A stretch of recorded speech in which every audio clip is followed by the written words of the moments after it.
Hi, Brian Benedus here again.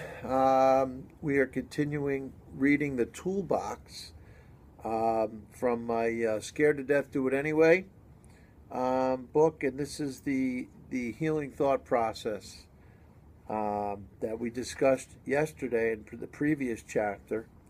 Um, 18 was the experts. Again, this is 19. This is my healing thought process. And this is what this whole book, the self help portion of this book, is all about. Once again, it's a trust slash educational book, so you understand that I actually have it, had it, know the extent of it my whole life.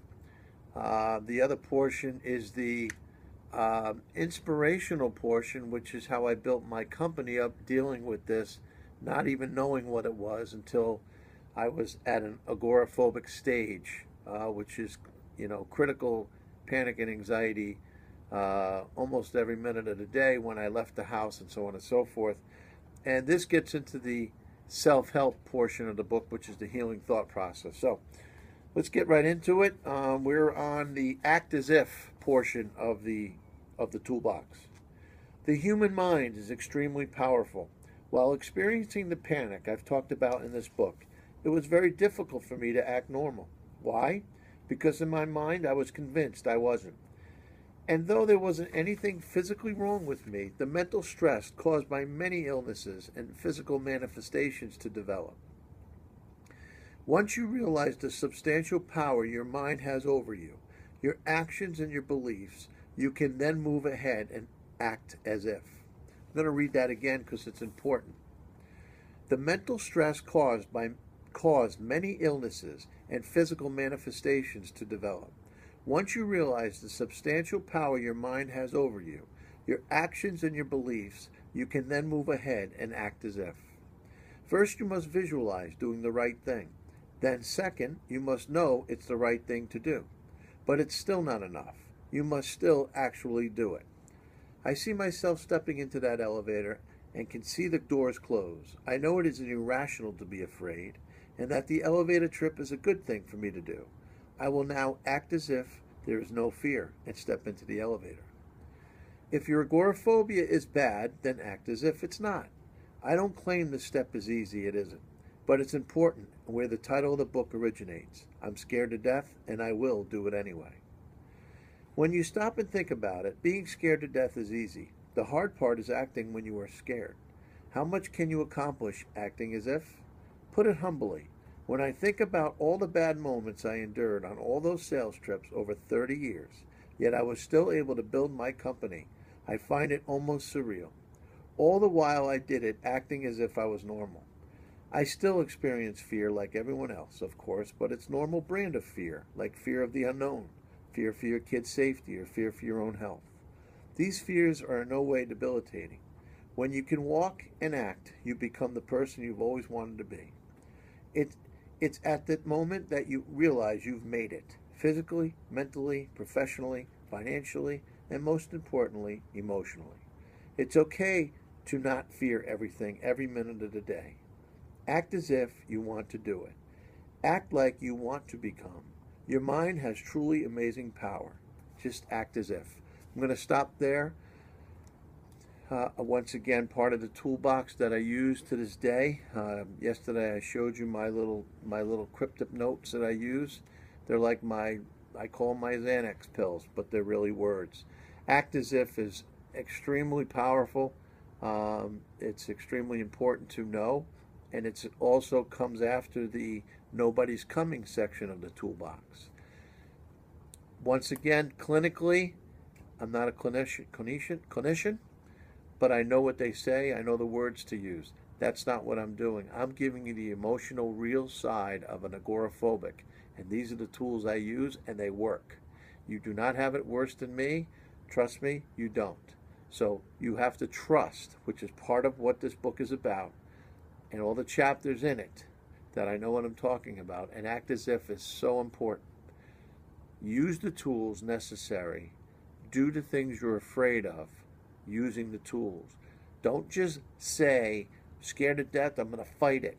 Once I learn not to fight it, I act as if I don't have it, And slowly but surely your mind forgets it's there, like a toothache. After your toothache, you're like, where is that toothache? It's not there anymore.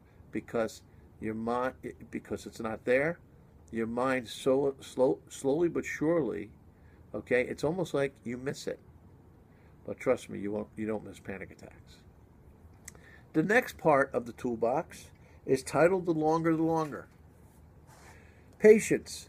The longer you have suffered from anxiety and panic attacks, the longer it will take you to go through this healing thought process. It's as simple as that. There is no magic pill you can swallow, and you must do everything you can to avoid becoming hooked on Valium or Xanax or any one of the physically addictive drugs your doctor might prescribe. These drugs tend to only ghost your fears, not eliminate them.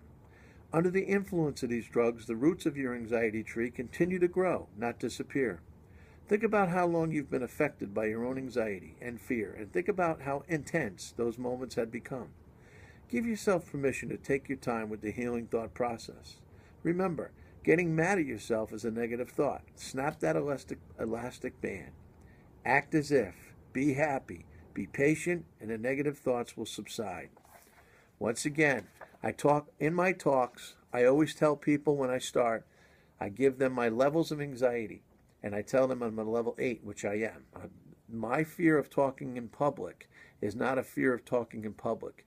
It brings back the roots of that anxiety tree of what if, I'm not worthy, am I going to have a panic, am I going to run off the stage, and those are negative thoughts. So that piece of paper I used yesterday in yesterday's chapters is what my Xanax, and I said, my first book launch, I said I could have downed 2 Dogfish beers with level 9 alcohol in both. I could have had 2 Xanax. I could have sat up here like calm as a Buddha, and I could have given you and spoke about my book. But what does that do? That does the total opposite of what this book is about. This book is about healing yourself, managing yourself without the drugs, without the alcohol, you don't need that. And again, the words trust me are there. Please trust the fact you don't need it. I didn't need it. You don't need it. The longer you've had it, the longer it's going to take for you to manage it. Don't get upset if you have a bad thought day. I've had them. I still do. I'm 55. I talk about it in my book about going over a bridge just recently. On my motorcycle, I had to stop. I started to get those feelings again. I use my toolbox, calm myself down, and I go.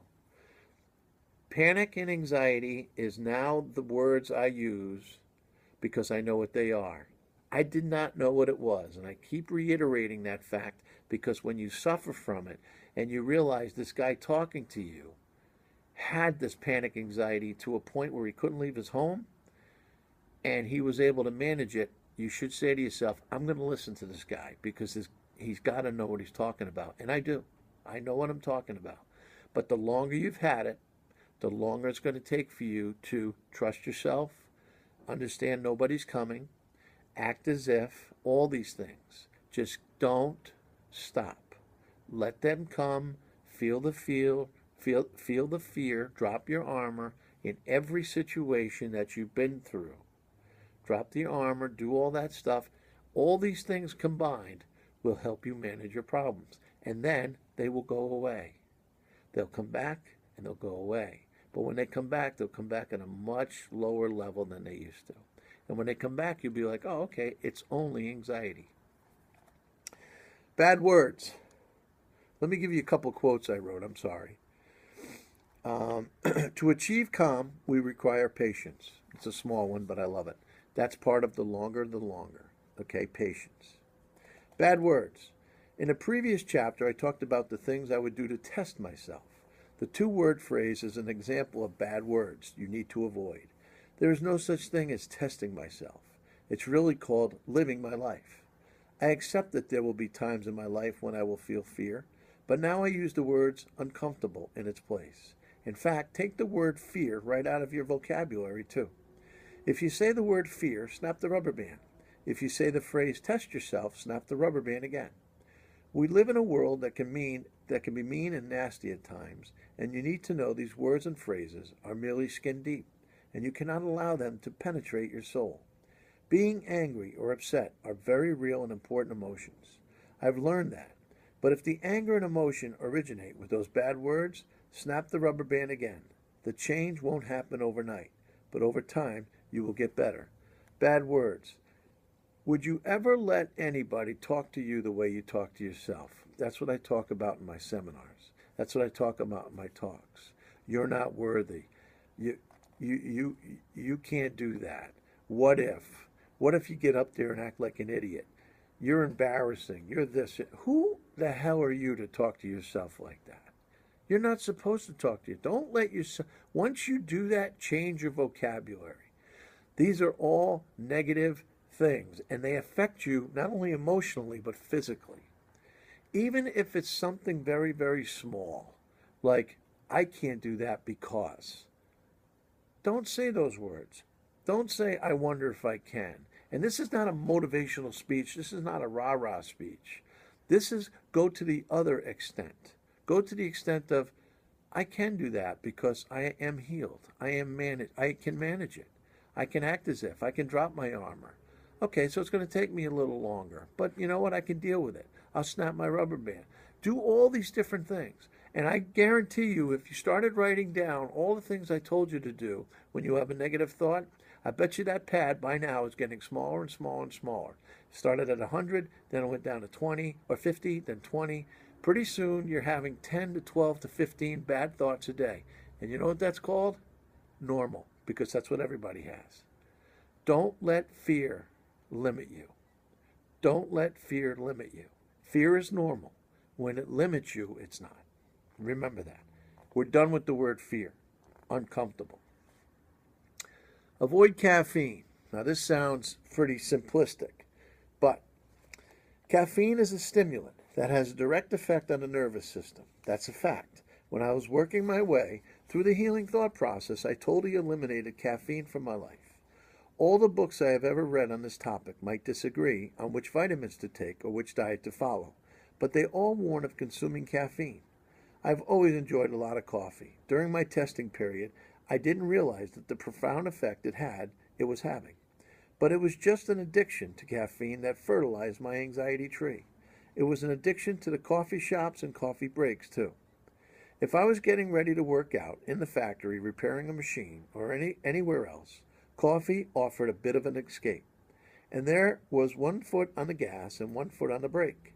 My mind was trying to fix the problem by relaxing, but by pouring fuel into my adrenal glands to produce more cortisol. To this day, I avoid all stimulants, including chocolate, before I fly or before I give any big presentation. Don't feed the anxiety tree. I had 2 cups of coffee this morning, okay? Because I'm not doing anything that I feel anxious about. I'm not going to be going on a plane. I'm not going to be speaking in front of people. Right now, those are the 2 most prevalent to bring on any type of anxiety. Everything else, pretty much, it's managed. At this point in my life, it's managed. I'm able to walk and talk and do my things, go on my boat, and so on and so forth. In fact, after this, I will be, and I'll get a large cup of coffee, and I'll go. Coffee is a stimulant. It's the next chapter is about drinking, and I'm going to talk about coffee real quick. If I'm in a good mood and I'm happy, I want a couple cups. I'll have a cup of coffee because it's a stimulant to me. It gets me going. It gets me motivated. Like before I train, I'll have a cup of coffee or whatever it might be. But to use coffee as a stimulant before you go on a plane or before you do anything, it might even be if you're just starting this process, avoid it completely like I did. There's no reason to pour it into your system. I use the words testing myself because I was like, okay, so I'm going to go, if I'm really nervous or I'm really anxious or if I'm panic filled, you know what? Screw that. I'm going to add coffee to that blender, and I'm going to get even further past that panic and anxiety. I'll show it what to do. What is that called? That's fighting it. All it did was heighten it. It was like, what are you doing? But it took me years to figure that out. Like an idiot, what I was trying to do was fight it. and say, okay, you know what? This is where I am. I'm going. If I'm at 6, I'm going to an 8 because I can deal with it. I can deal with it. You can't. You can't. There's no reason to fight it. You know what? Hands are up. You win. Your anxiety, I'm going to let you come. Do the best you can. And once you do that and you realize it's only anxiety, let it come. But don't give it ammunition. Don't give it stimulant. Don't give it caffeine. Because what are you doing? You're trying to deal with it and fight it, but you're telling your body, I'm really not, because I'm really giving you even more juices, so I can't do that. So the bottom line is, once you're able to manage it, take your time. Once you're able to manage it, once you're able to deal with it, then enjoy a nice cup of coffee. It's just like alcohol and drinking, which we're going to talk about next. Stop drinking. Ask everyone who knows me, and I guarantee they'll say the same thing. Brian loves his beer, and boy do I. Someone once joked that I wouldn't buy a boat if I didn't like beer. I don't know about that, but fine. Drinking to me is a celebration, but it wasn't always like that. I once drank with the sole intention of masking all my fears and anxieties. It was how I tried to cope, and now it's just the opposite. In fact, when I'm in a bad mood, or when something goes wrong in my business or in my family life, I don't feel like drinking at all. I have explained that I would drink to hide my fears in many places and in many situations, and I did this for several years. Although carrying a buzz around in my head helped me temporarily forget, it didn't fix anything. In fact, it made it significantly worse. Once the buzz wore off, the rubber band effect of sobriety would spike that fear and anxiety to higher levels than before, even quicker. You need to learn to smile and not let booze mask your anxiety. Unfortunately, alcohol has become an essential crutch for many agoraphobics, so there will likely be setbacks when avoiding drinking. But do your best. Every time you turn to the bottle to take the edge off of that anxiety and fear, you'll be setting back your own progress by months.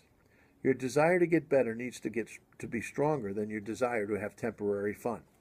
Last, I'm going to say that again. Your desire to get better needs to be stronger than your desire to have temporary fun. For many, this means never drinking another drop of alcohol again. But for others like me, if you make the decision to continue to drink socially, then you need to relearn how to. It sounds strange, but it's true. Alcohol is your enemy when you are experiencing anxiety. Learn only to drink when you are happy, not sad. It's an obvious point, but an important one. You can't hope to work through problems when you are drunk. I'm at 17 minutes, so I'm going to go a couple minutes on this. Same thing with caffeine. I want to just give you a little bit of what I do with alcohol. Still drink. I still love my beer. I still love to party and so on and so forth at 55 years old. It's very true what they say, and what they say. It's what I wrote is very true. Alcohol, it masks your anxiety and your fear. Everybody knows that. They call it beer muscles, if you will. It numbs you. Okay, it pushes it down. The problem with alcohol is I learned this more times than not, is once it comes back, whatever fear and anxiety, and I'm rubbing my little belly here, once fear and anxiety are subdued, it comes back like in a rubber band, and it goes from a level 3, 4 to a level 8 or 9 that much quicker. The problem is it scares the shit out of you because all that's been hiding comes back like a rubber band and you can't handle it. You don't know what's going on and you can't handle it. So all that fear and anxiety that you were masking comes back 2, 3-fold. Just like when I was on the boat and part of that testing myself. I was so cool and I was so whatever, drinking beers, going out with my boat, and I fall. But all of a sudden, when it wore off, it came back from a 5, it went to a 9. And you have a full-fledged panic attack. And it goes longer. The panic attack goes longer because it feeds on itself longer. You're like, oh, why did it come back so strong? Why? You go through an airport, and I talk about this a lot. Look at the bar at 7 o'clock, 8 o'clock in the morning. First of all, I can't believe it's open. What are they doing? They're drinking. Now, you're going to tell me that people feel like drinking at 7, 8 o'clock in the morning. And I'm not talking about teenage kids. I'm talking about people in their 50s, 60s, 70s. They're drinking because they're masking their fear about getting on a plane. Okay, there's nobody there that's drinking because, you know what? I feel like having a good time at 7, 8 o'clock in the morning.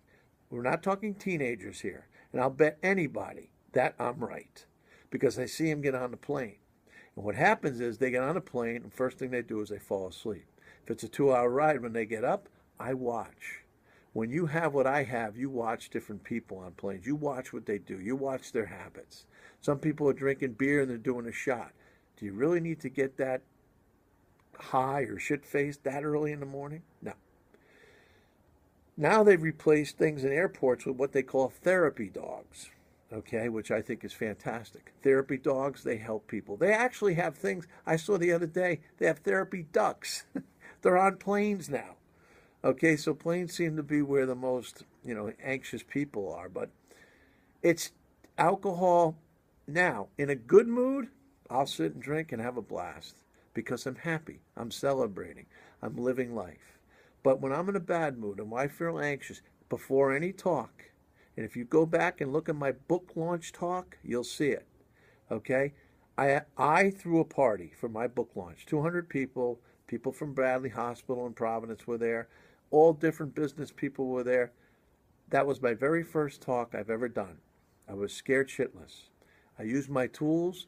They played a nice video. We had people from the news there.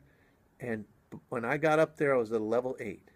I could have easily downed a little shot of vodka, a couple of beers. There was no reason to do it because I wanted to feel the fear. I wanted to feel that anxiety at that level because I know my healing thought processes work. And I grabbed those notes I showed you the other day.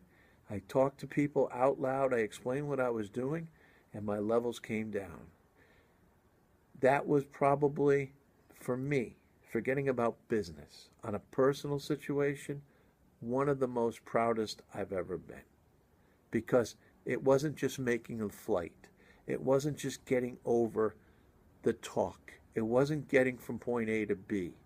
It was actually one of my largest, biggest, enormous fears, not running out of the room, but facing it and bringing it down to a manageable level for over almost an hour and a half.